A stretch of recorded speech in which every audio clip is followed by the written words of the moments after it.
Today, I'm excited to introduce you to an amazing independent filmmaker who is also a professor at Temple University in Philadelphia. Her students have rave reviews about her classes and are so appreciative of what they've learned from her. Please welcome LeAnn Erickson. LeAnn, thanks so much for joining me today. I'm thrilled to be able to speak with you and share some of your insight about being an independent filmmaker, producer, director, writer, shooter, editor, everything. You handle it all. And also, it'll be interesting to hear your take on what it's like to be a college professor and teaching, the next generation of filmmakers. So thanks again for being here. Thank you, Jody, for inviting me. I'm excited to take part in this podcast. Thank you so much. So I'm going to start by asking you how you broke into the business. Mm-hmm. What was your driving force? Did you have a mentor or an influencer in your life? Mm-hmm.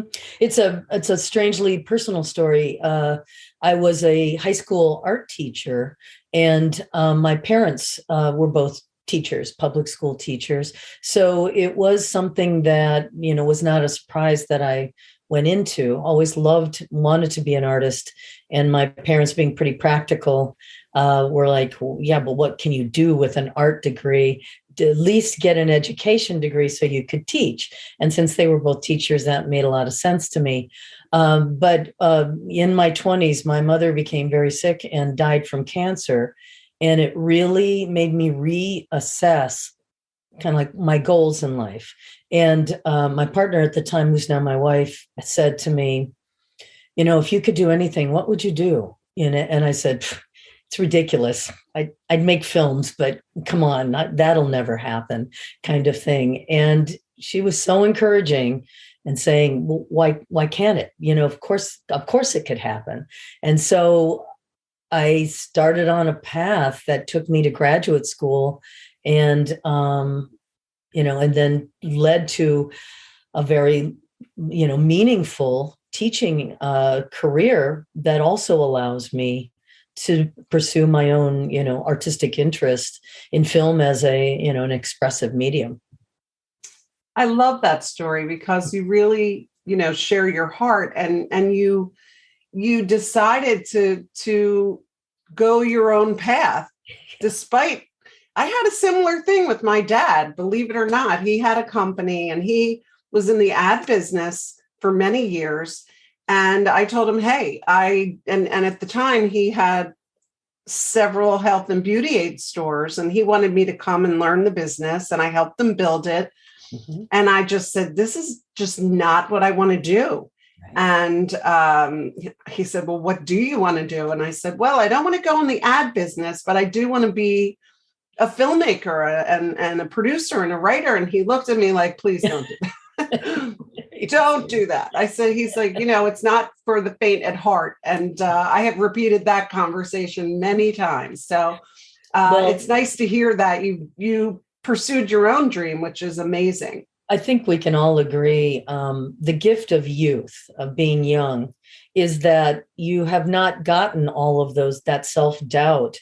You think, I want to do this, so by God, I'm going to do it.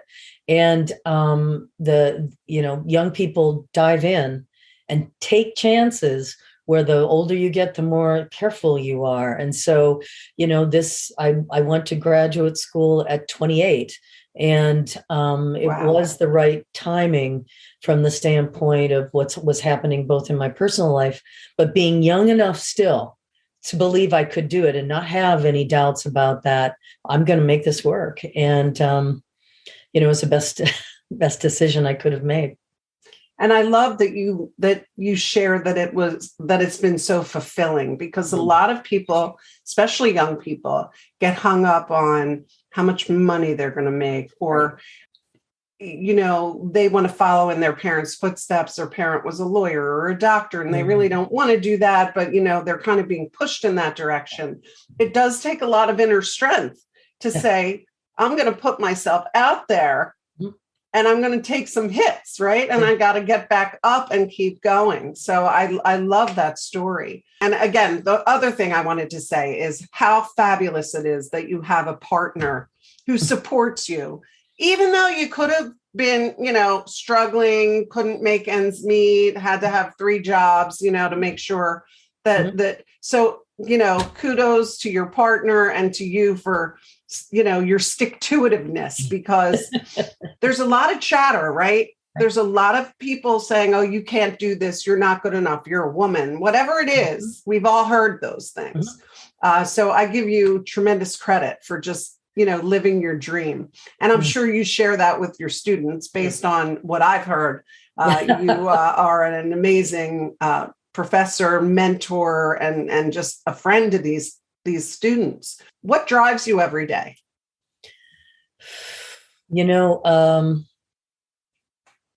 I talk a lot to my students about, that they have this amazing group of skills in their pocket, and trying to decide what to use that group, what to use that skill set to do in the world, to use your skills and your passion to do some good in the world. That's the greatest gift you can have. And that's the best possible goal I could ever have for my own son, for my students, and for myself, that you can do something you love and actually end up doing some good in the world in the process. That's a day well spent. It sure is. And talk about fulfilling. There's nothing better. I just to, share a second of my own college growth after that conversation with my father. I was actually a social welfare student at Penn State because I wanted to give back and I wanted to take care of kids, and I'm adopted and blah, blah, blah. And I started taking those courses, and I got depressed. The stories, and I thought, oh my God, I'm going to have 100 kids. I'm going to end up adopting them. I need to be able to do something with my creativity that will allow me to give back to society. And then I went into to television and film and switched my major. And it's the best thing I ever did, because I can, like you, share my skills and also help other people share their stories. And it is very gratifying. And it's interesting because I do have that conversation with a lot of interns as well, and my own children, and maybe you've had this conversation with your son. When you are trying to determine what it is you want to do with the rest of your life, find something you're passionate about that brings you personal satisfaction, because you have to get up every single day and do that job. Yes. And it's very tough to be pigeonholed or say, well, my family wants me to do this. There's 4 generations in my family and I'm going to break the mold. None of it is easy. And sometimes, you go this way and this way. I mean, I've had a lot of different jobs, but I have also reminded people that if you take something of value from each one of those jobs, you build yourself to be a stronger, more well-rounded person, which then allows you to be an even better producer, director, writer, because you have a lot of your own life experiences to pull from. Would you agree with that?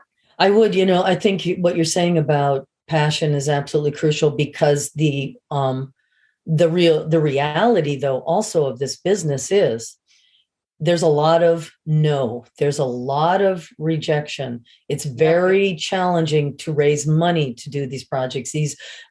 Film is a very expensive art practice, and if you to tough it out and to work those days and to keep getting up the next day after you've heard no, there has to be that passion there and that goal. Otherwise, it would be just too much. You know what I mean? I don't think you could take it day in and day out. I've been doing this now, gosh, went to graduate school in the late 80s. So it's a very long time I've been doing this. And I have not had that problem. There's days I have to pick myself back up when you've written 40 grants and you have not yet heard back yes, and you're starting. My students will tell you, I always tell them, you have to have an A budget, a B budget, and a C budget for every film project that you propose, because you will make it. Otherwise, why are you doing this? But that might be the C budget. And how does that change this project? I say that to them because that's exactly what I do. I have to make an A, a B, and a C and figure out what is the absolute minimum I would need to make this work and what will have to change. But the question is never, oh, I guess I won't do it. That isn't part of the equation. So once you commit yourself to a project, it's done. It's a done deal. It's a done deal, no matter how many years. The most recent large project was a documentary I finished in 2010 called Top Secret Rosie's The Female Computers of World War II. And this was a huge project, a feature-length documentary about a number of female mathematicians who did secret war work, secret ballistics research for the Army during World War II. And it inevitably, when I would screen it and appear with the film, someone would ask, how long did it take you to finish this film? And I said, it actually took twice as long for me to make this film as it took the United States to win World War II. Just to put it into perspective, it took 7 years for me from the time I learned about the topic and began my research and fundraising to completing it. And so that's the long haul that you better love this work and love this subject, because that's the kind of commitment it might be in order to finish a project like that. Right. And then the other thing too is all along the way during those 7 years, you're still having to do other work to put food on your table, yes. Right? I mean, yes. All of us who have these dreams and passions typically will have, a day job, and that's more of like our side hustle. Unfortunately, I mean, there's some people like Ken Burns who this is what he does for a living, but I can assure everyone listening that Ken Burns didn't like out of the gate just become Ken Burns. He worked many hundreds and thousands of hours, pulling together as you did. And your film is beautiful. It's so well done. And just so I love the information and these women. I mean, talk about rock star women, right?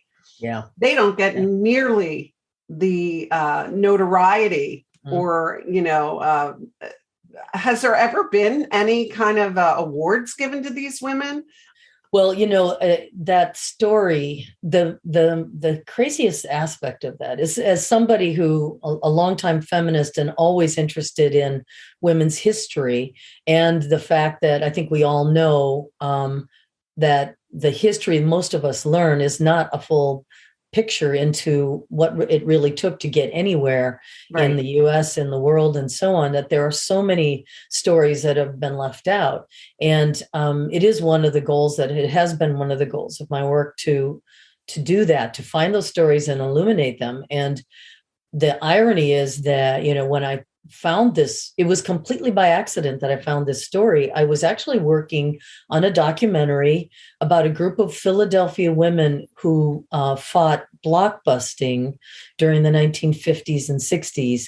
And for some people who are maybe listening and don't know what that is, blockbusting was at the time a very unethical but not illegal real estate tactic where a real estate agent might go into an all-white neighborhood, sell to a Black family, then go to all the neighbors and say, Black people are moving into your neighborhood.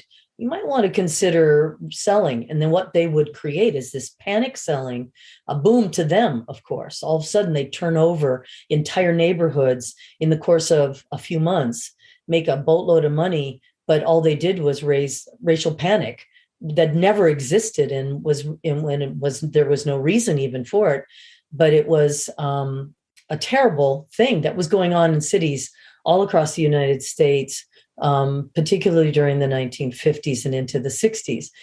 And this group of women who I discovered through a Unitarian church I was attending and found one that found another that found another. You know how documentary works. That these twin sisters who were they're both Jewish and very involved in the politics of the Jewish community in Philadelphia.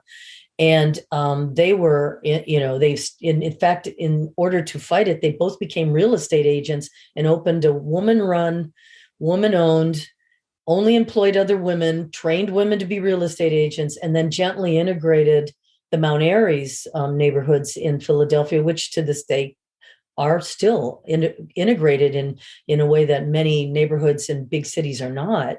Closing in on the end of that documentary, which is called Neighbor Ladies, and they're talking to each other because I'm getting their photographs and scanning them. And one says to the other, now, was this when we were living still in Gray's Ferry? And the other one says, no, that's when we were at Penn working for the Army. And I went, what are you talking about? And there's like, oh, during World War II, we were recruited out of high school to do math for the Army to help win World War II. And I'm like, what are you talking about? I can't believe I had never heard of such a thing. And come to find out, in fact, this was not a unique program at the University of Pennsylvania. Almost any large university that had a viable math program, in particular, any computing machines of any sort, analog computing machines, had a math panel, had a math program, because mathematics were absolutely crucial to every kind of work in the war effort, from engineering, weaponry, creating all of the weapons and also making them work. So I told them right then, I said, as soon as I'm finished with this documentary, I'm coming back. We got another one to do. And that's how that project started. Wow, what an amazing story. I mean, you were digging deep for information, and wow, this new nugget of what a miracle. Thank you for helping. Yeah. They were already in their 80s. These women were already in their 80s. And the first money I raised, it was actually the easiest money I raised ever, but it was the first money in, was because I could make the imperative that this group of World War II era people, we're losing them every day. And this was, right, in the 2000s. And so I was able to raise money to start. And I started by interviewing every elderly person that ends up in the documentary. I did them first because I was so worried. And I did, in fact, during the time of that year of fundraising, lose one of the crucial people because, that's the reality of that whole era now. Yeah. Oh my gosh! Thank goodness the film lives on. It's still amazing. I'm surprised that it just got picked up for Amazon Prime, so it's got a life after 12 years. It shows you that these stories of these women and their accomplishments, they're not going to go out of date, which is a very rewarding thing. They changed history. Mm-hmm. I mean, and people should know that story. And I do think that there's more awareness. And it reminds me a little bit of the movie Hidden Figures, where Yes. you didn't know about the women who, were so influential in NASA. Yes. I mean, they were incredible, and you never heard their stories. So this is really aligned with that. I love it. Mm-hmm. Well, it's funny that you're out talking about Hidden Figures too, because when I saw that film, that's what encouraged me then to say, a great follow-up to the documentary, which has had a great life and a wide reach in a particular demographic. It's played on public television, and it's still being distributed by PBS, and it's on Canopy, and it has an audience. But in order to reach the broad general audience, I'm well aware that what we're talking about is like Netflix, Hulu, fictionalized version streaming of this story. And so that's why the latest iteration of this story, I'm not giving up on it, is to pursue the idea of creating a dramatic episodic that's fictionalized, but around this real story of these real women who worked here in Philadelphia. Amazing. I love it. And we're going to be your biggest cheerleaders. Yay. I'm going to just get back to teaching a little bit. So what brings you joy about being a professor and gives you promise for the future. But I often say to my students when it's time to do evaluations, we always do class evaluations, course evaluations at the end of each semester. And I tell them that, the most important question to me is the one that says, how interested were you in this class before you took it? And it's 2.4 out of 5, let's say. How interested are you now? And it might be 4.7 out of 5. That means I got them interested in something they initially didn't think they would be interested in. That is very rewarding, because now I'm finding that something that I love and I believe in, passionately, I'm able to, spark that in someone who didn't think they were interested at all. That is a real accomplishment. How did you support these students? And even how were you able to really, during the pandemic, which is, everything was virtual, we're a hands-on business, right? You dive in, you're on set 16 hours a day. Right. What did you have to do to shift the dynamic and change your teaching methodology and also continue to keep your students engaged in the process? I'm sure that was a bit of a challenge. Mm-hmm. Yes. Yeah, you're absolutely right. Our business is a people business. I mean, it is about relationships, and it's about, connecting and it was a shock to everybody in so many ways. I mean, we cannot discount the psychological effect that these past 2 years have had on people. It's not just that it might be a setback for the economy or things had to change in our business, but that it had a true effect on real human beings. I do see that in my students. I recognize it. And what I tried to do, because of course we did move immediately in March of 2020, we right in the middle, right after spring break, we moved online 100%. And had to try to finish out, our masterclass thesis films and so on. The biggest thing that I tried to talk about was that they should take this forum of Zoom seriously, because I said, do you honestly think that a multi-million-dollar business like Hollywood is just going to go, ho hum, I guess we'll wait this out and figure out what we'll do in a month, a year, now over 2 years? No, they're a business. They're going to figure out how to make this work. And we're going to do it too. And this is how my son, who's been in the business since he graduated in 2014, has always conducted business meetings on Zoom. He was an editor and now a senior creative. And his collaborators are all over the world. They work in Los Angeles and he's in New York. This is how business gets done. So let's take it serious. Shape yourself up. I don't want to see your unmade bed behind you. I don't want to see you laying on a pillow. You're going to have to be a professional. Nobody eats, nobody's drinking, nobody's smoking. The kind of things I saw in that first couple months, I put the hammer down, and I'm like, shape up. This is not the way business is going to be. And I feel like I'm the person that can say, buck up, you can do this. I'm your cheerleader. We're going to prepare this together and you're going to move forward. I try to empower them, not to say, boo-hoo, poor us, because man, it affected me too.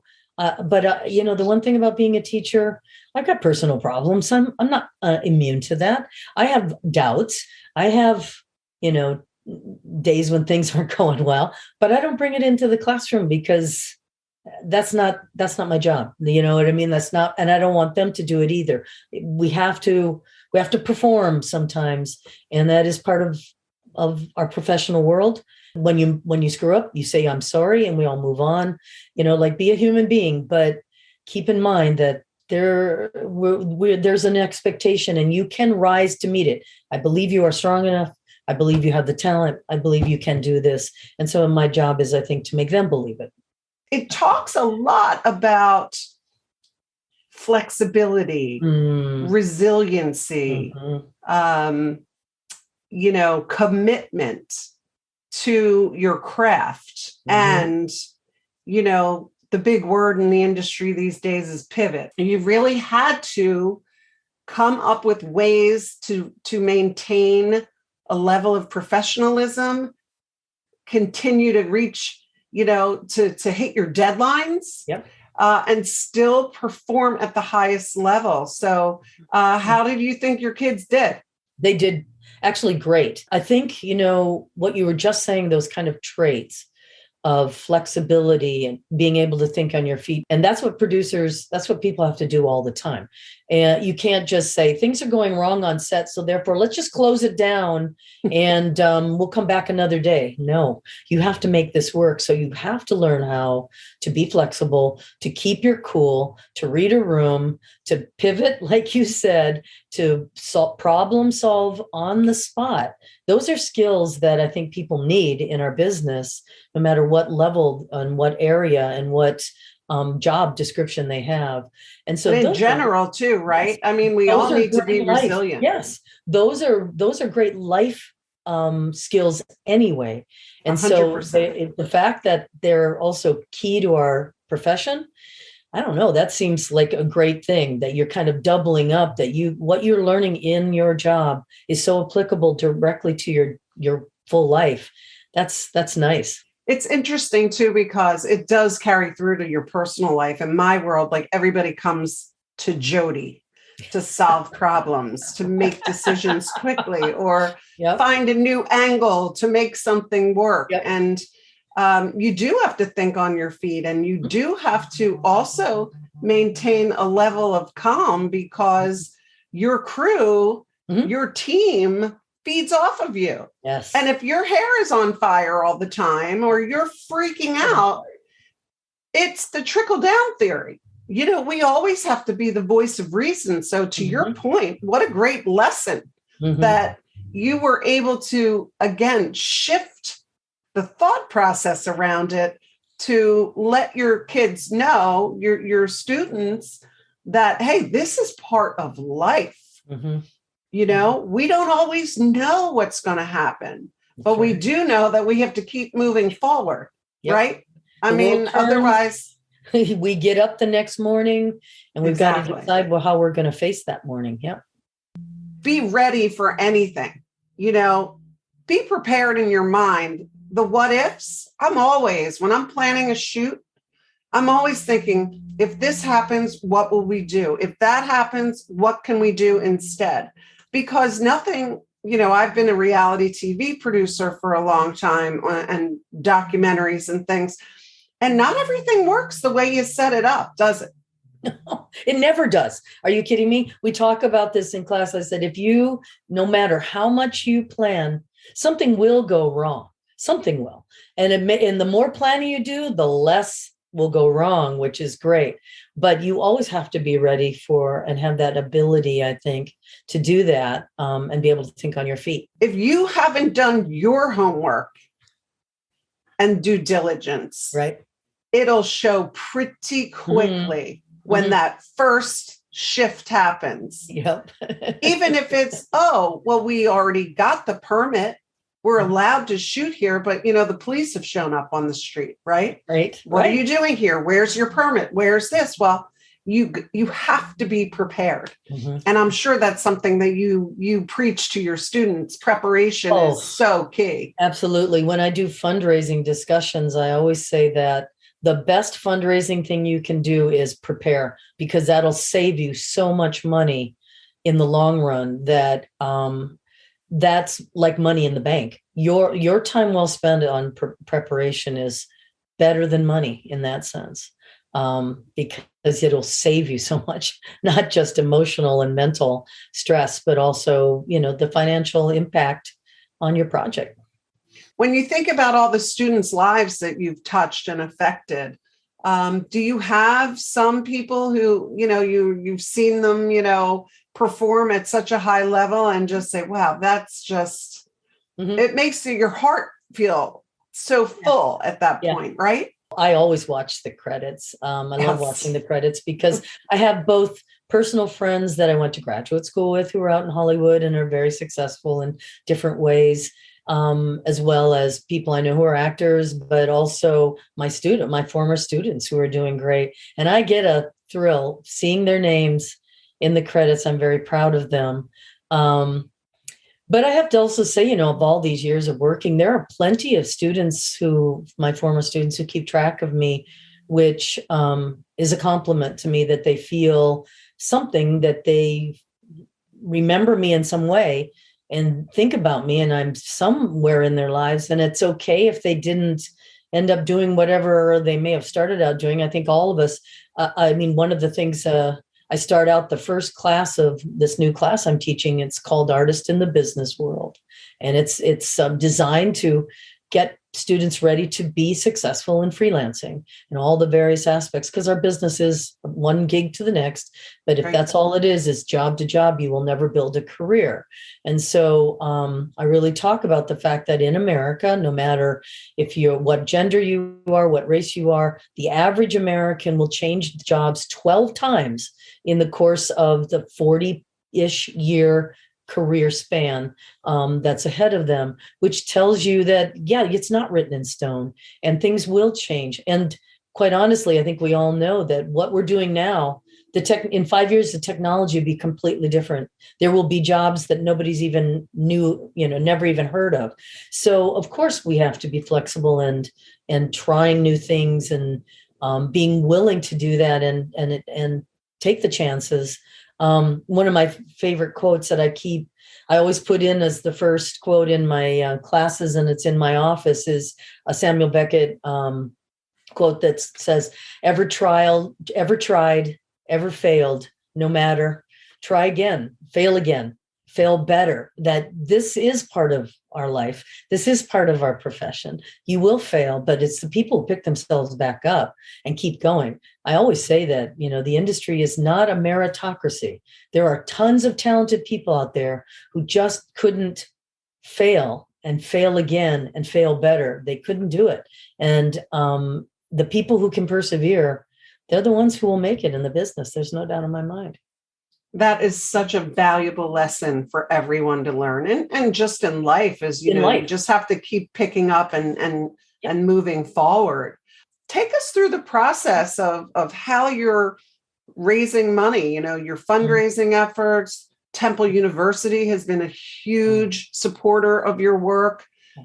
The reality of the United States and our society and the economics is that the arts are not, supported on a national governmental level. It's not like you can go to Europe and you can see how art is integral to the idea of culture and is then supported in financial ways. It's not the way it is in the United States. That's the reality. So now we have to figure out ways of still doing our work. The biggest challenge for me is the balance between the idea that I have and the work that I want to do, and then how to afford to be able to do it. For many years, I would say to my students that I'm not making money doing my work. I don't have to live on it. I am a teacher, and that's how I can make my living. But I can also say with pride that I've never spent any of my own money on my own work. I always say to the fundraising classes that if you're paying for your work, this is a hobby, and it's a very expensive hobby, but that's what it is, because you have yet to engage an audience out there and find the support so that you can get your work out to that audience. That is, fundraising and exhibition go hand in hand in that sense. And so knowing who your audience is and where they are, then finding them to get them to support your work, that is the challenge. And it does take time. The average, they say, for either a feature documentary or a feature narrative film from conception to finish is 7 to 10 years to do independent work. And that's mainly because of fundraising, not because you can't get the work done, not because you can't find great people to work on these projects. It's because it takes money to do them, and it takes a long time to raise that money. And in most cases, you're raising them in stages. So you raise the initial money that gets you started, then you raise the money that might maybe finish the shooting phase, and then you raise the money for the post-production phase, and then you raise the money to distribute the work. So that does take time. And I have an ability to be patient with the projects, and I also I juggle things so that it isn't that I don't do any work for except finish one thing in 7 years. I do smaller projects. I do things I can handle that don't require the kind of funds where I had to raise $100,000 for the Top Secret Rosie's documentary, and I had about 250,000 in kind money. That was the biggest, by far the biggest project I ever did. On the other hand, the 12-minute personal documentary that ended up getting into hot docs probably cost me $500 to make, because I got free film from Kodak events, and I had to pay to have it developed and then given to me as digital files, and then I can do my own editing, I can do my own shooting. You're absolutely right. I'm able to do that. I'd love to pay more people to help me, but I'm also able to do so much of it myself. So it might take me longer, but I can finish things. And that is a gift, in that sense. It is. And it's a really good point to make, because you and I have both been in a position where, you don't have the funds. Yeah. And you think, how am I going to get, to the next level? And you are actually shooting a lot of your work on an iPhone. Yep. Which you and I had a conversation about this. You see some of these iPhone commercials and I'm like, no way. My husband and I are both in the business, right? And we're like, no way did they shoot that on an iPhone. Yeah. And then you come to me and you say, yeah, I shoot on the iPhone. Yeah. And it made me feel better in some sense. And then the other way, I'm thinking, wow, I'm spending too much money on my shoots. There we go. Yeah. I came to the conclusion in 2013, I started this collaborative project, an online video project that was in an effort to kind of get the love back. Top Secret Rosie's kind of beat it out of me in terms of how much fundraising it took, and the kind of production values you need for broadcast television and PBS distribution. It's a completely different animal. And it kind of took all the fun out of it for me. And so I wanted to get the fun back in that sense. So I started doing these very short, like 1 minute, no longer than 3-minute pieces with a friend of mine. And she lives in Iowa and I live here on the East Coast. And we met up in Dublin when I was teaching there. And I said, come on, let's do this. We've been talking about this forever. I need to get my mojo back here. My creativity, I need a boost. And we said we're only using pocket technology, and we're going to use only one shot. We really put some very limiting parameters on in the initial days when we started this project, just to get that creative life back going. And it costs zero money to do this work. We're putting it on the web, which costs nothing to distribute. And over the years, it was so exciting and so lovely to do it. For instance, last year we found a poet who gave us 3 different poems that became our inspiration. We have 20 collaborators now working with us. I mean, wow.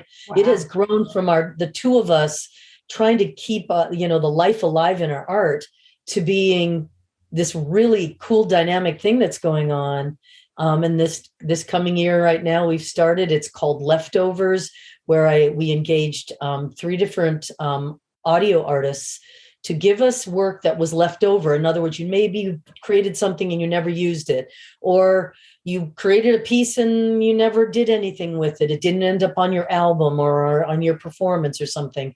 So you give us your leftovers and we go back and dig in archives, like all the things I shot on my iPhone that I never used on anything. That's the only thing, that's our parameter. It's called Leftovers. And this is our 10th year now doing Homegrown Stories. So this is a really fun anniversary project, but it really shows, demonstrates you can do the work. It just depends on, what's available. And I always say that to, with the indie filmmakers, make a list. Like, what do you have that you can call on? You own a car. That's something. Okay, good.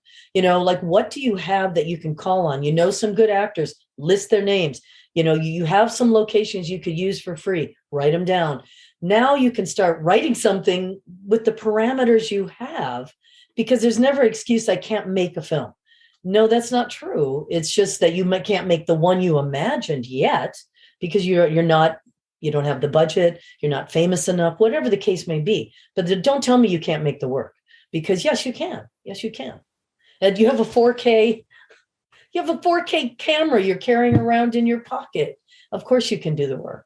Because it really is inspirational, because so many people here know a lot or feel that they're stuck because they don't have the money or the backing or the, not just financial support, but, emotional support. Because some people, oh, you're crazy, you'll never do that. And I think that, sharing some of the links and things of what you're working on will be really inspirational. And, we're hoping that there are some young people that are going to be listening to the podcast who want to break into the business, as well as people who may want to switch a career or, have new ways of approaching, some of the hurdles that we encounter along the way. So what's next for you, LeAnn? I mean, you're going to keep teaching, we hope, because all of your students love you. Yeah. Well, I have to say, I am thinking of my third act. I'm closing in on the end of my teaching career. I feel I might have a few more years left, but starting to think about what will be my next, kind of my third act. And but in the meantime, on the most recent horizon is, as you know, I just finished a new piece. I finished at the end of January, an animated personal documentary called, I Heart Jack LaLanne, a cartoon memoir. And so I'm making a huge, and when I say huge, I mean huge, 100. Right now, my film festival list is 100 festivals, but I'm chipping through it. I've got 20 that have already entered since, February 1. I have high hopes for it that I'm hoping to get into. Now that festivals are back in person, I really timed it that way so that because I do want to be back.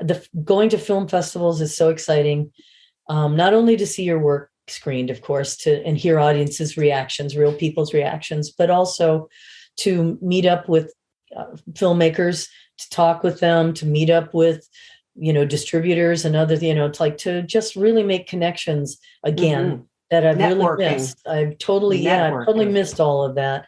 So I'm hoping that what comes out of this push now will be in a year, I'll take a sabbatical just to go to film festivals, just to tour the film and see where it might lead next. My son collaborates a lot with me, which is a gift. He's so talented and so much fun. I'm very intense and he's completely laid back. So we make a pretty good team when he can calm me down and I can, get him up. Yeah. It's really, we work together so well.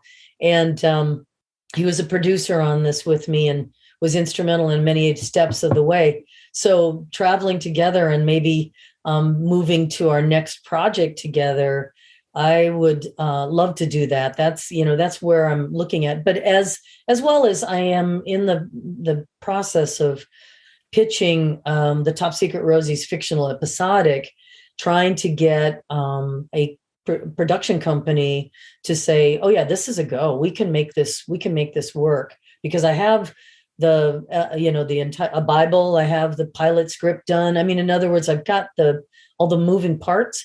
I just need to find a company that can say, yeah, we can make this happen, because I can't make that happen. That's too big for me. But I would love to see that. I would be happy even just if I passed it off and said, yeah, run with this. But, so there are, as always, I have 2 or 3 things going on. Leftovers. I'll be doing 3 little videos this year for that. And so there's a lot of different things, but it keeps me excited about the work and about, getting it out to an audience. Before we go, though, and, I know that we touched upon it, but Temple as a program, just let's give them, kudos and some praise because they bring in extremely talented people like yourself, and then they support your work. Mhm. Can you share with us how much that Yes. means to you? The Many students who will come back will say, "Oh man, I wish you would have done that when I was here." And I said, if our program isn't constantly evolving, we're doing something wrong, because the business is always changing, and we are trying to constantly be more flexible, like you said, and on top of what's happening, and able to address that, to keep our program current, as well as then make sure that we're giving our students the tools they need right now to get out there and get into the business in any way they are interested in. One of the beautiful things about the Department of Film and Media Arts, it's part of the School of Theater, Film and Media Arts, is that we consider film and media art forms. And so we encourage that kind of, it's not just, we're not like trying to create trained monkeys who know how to push buttons and work software. It's that you have something to say, and this is a creative medium through which you can say something. We really encourage the unique personal stories of our students, and we want to support them in getting their work and their voices out there to their audiences, not my audiences, not one of my colleagues' audience, but their unique audiences. So that is definitely something that I feel we are successful at. We also are very mission oriented, in the sense of creating artists to go out in their communities and make a difference, use their artistic practice to have a positive impact on the world. And many of our students do that with their work. So I feel that we are being successful in that way. I can say, just on a personal note, as an artist myself, honestly, I would not be able to do the work I've done without the financial support of my department and the school and the center that I work in, as well as the emotional support of the chairs and my colleagues. When I go on a sabbatical, other people have to step up. They have to cover my tracks. The world doesn't stop turning because LeAnn went on sabbatical. No, we're going to still keep teaching our courses. Our students are moving through the program. People have to step up, and I have great colleagues. Many of them are my actual personal friends. I feel fortunate because I have a lot of friends in the business, in the academy, who are not friends with the people they work as. They put up with each other. No, that's not the way it is in our department. We really love and respect each other, and we work well together. And I think because of that, we're able to give our students a really positive experience that they can then move forward. And I think our alumni, who are so loyal to us and are so good at giving back to our current students, appearing in my classes, coming on panels, jurying our film festivals, and so on, is that shows we did something right, because they have a warmth and a feeling for our program that they do want to keep giving back to the next generation that's moving up. So it's an exciting program to be in, and I'm very proud to be part of it. It's really a testament to the commitment that the school has made to supporting artists and artistry, right? Because they want people who are at the top of their game, who are also not just there. We always used to hear, the teachers at the school, in college, they're teaching because they couldn't make it in the real world. Well, that's really not the case, as we all know, now that we're grown up. But for you, you're really talking the talk, doing the walk, and you're such an incredible role model for your students. And I think it's just incredible what you're able to do on your own. I don't know if you ever sleep. I do. I actually embrace a work-life balance. I compartmentalize certain points of my life, and particularly in the last few years, I felt like so many people, I think the pandemic, if there is one positive thing out of it, it made people reassess, what am I doing with my life? Is this how I want to spend it? If this were the end of my life, is this what I wanted to end on? And I have really done a better job, in my opinion, of like leaving my weekends completely free. I push to finish work and requirements and grade things, and I leave the time in my schedule. I've always scheduled in time for my own work. My students know that because I tell them to do it. And then yet also leave time to see my friends, to go hiking, to go biking, to go kayaking, the things I love to do. I love camping. I love being out in nature. And if I don't do those things, I'm a lesser human being. And that means my work will suffer. I don't think anybody wins by this idea of bragging. I'm a workaholic. I do 80 hours of work a week. Then I believe your work is probably suffering, because nobody can do quality work at that level 1 year, week in, week out, year in, year out. You are burning yourself out. It is no good for your work personally. It's no good for your relationships. And it's no good for you as a human being physically. Your stress is not good, And so Correct. I think people figuring out how to do that, that's an important lesson, just as important as, your career should not be your life. I don't believe that. And it's just one part. It can be a very important part, but it should only be one part of a balanced life. And so I feel like it's taken me many years to learn that. And, but I think it's, maybe one of the best lessons I could maybe leave my students with. It has been such a joy having you here with us today. I mean, you're really amazing. And I do want to take your life balance course myself. I'm going to tune in on Zoom. You're a breath of fresh air.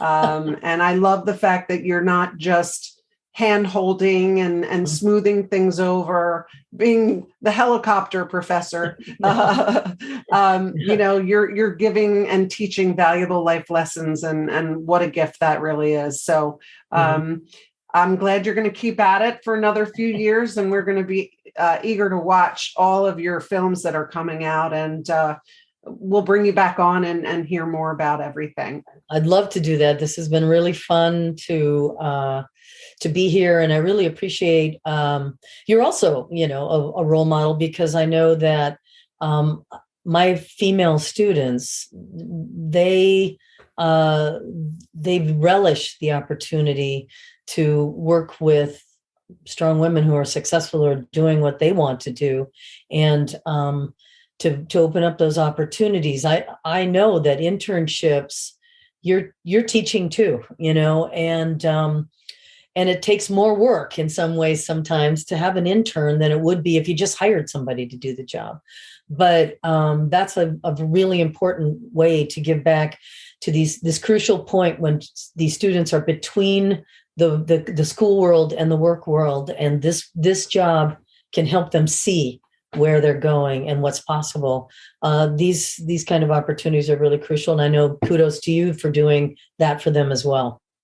Thank you. Thank you so much. It's one of the best parts of my job. I love teaching and mentoring, the next generation of filmmakers, writer, producers, directors, and I look for ways to be able to support, the interns that we bring on, and it's a passion. It's definitely a passion, and we share that. So I thank you for saying that, LeAnn. You're terrific.